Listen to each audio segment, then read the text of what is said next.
All right, what's up, people? So I figured I'd do something a little bit different in that I'm going to talk about a concept within Christianity, which is known as the blasphemy of the Holy Spirit, or the unforgivable sin. It is the only sin that is said that this cannot be forgiven.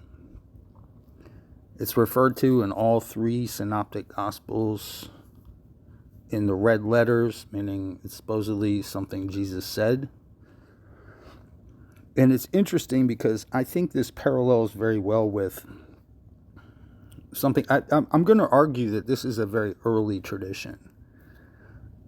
And I think what it speaks to is, especially when you start hearing about like a lot of the practices in the very, very early church, they almost don't even make any sense to us because we don't really understand the time and place of it.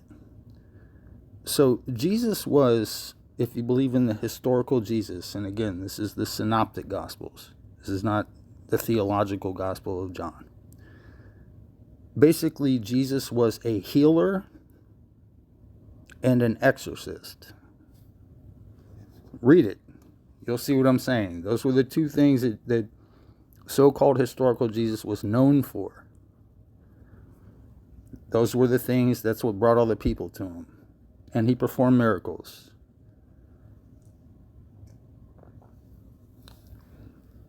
But you're going to see a lot of exorcisms and healings.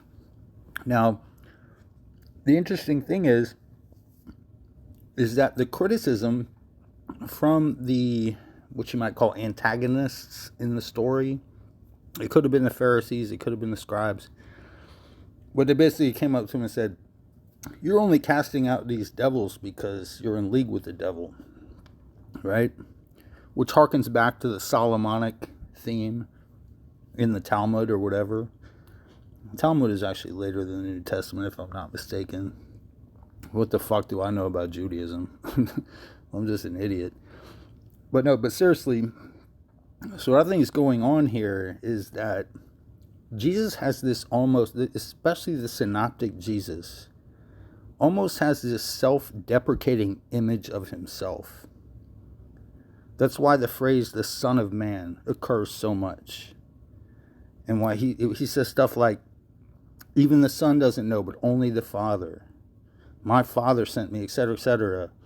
But the Holy Spirit, at least that's what I think they're getting at, is the power that Jesus has in virtue of the Father in order to do these things.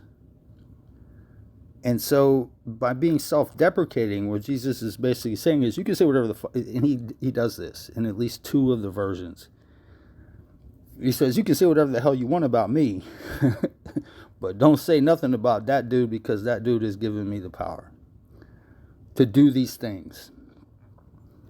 So I think in a way it's almost like a self-deprecating, and the reason I think this goes back to early layers of tradition is it because just like Jesus, I think the people that directly came after him were into all kind of things like this.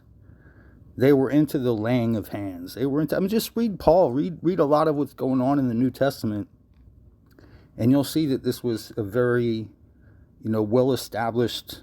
They even had to talk against some versions of it. They were like, well, don't look, if they do this, that's not really right. You know what I'm saying? But this over here, that's all good. So they had this concept from, the earliest parts where it was kind of like these signs and wonders, they come through the Holy Spirit. I mean, look at the book of Acts. The tongues come down, the tongues of the Holy Spirit. The Holy Spirit came down on Jesus' baptism. The Holy Spirit impregnated Mary with Jesus. The Holy Spirit is basically an activity of God. And so Jesus said, if you deny the activity of God, then basically, and this is not the same verse, but he'll talk about things like the outer darkness. It's just like you're lost because you deny the power of God. Now, do I agree with any of this? No, but I think that's what the book is trying to say. I think that's the meaning of it. I think when you read a lot of these Christian apologists, they'll just start talking about weird stuff. I gave you a fair, assessment of what I think is going on. Do I agree with it? Not. I mean, I don't agree with the theology, but I'm just trying to present you with what I think the theology is. And I think it goes back to the fact that the actual man behind the religion of Christianity, meaning Jesus, was primarily within his lifetime known as a healer and an exorcist. And a soothsayer, somebody with pithy sayings and shit like that. Just an overall teacher, a rabbi. But anywho, those are my thoughts. The unforgivable sin.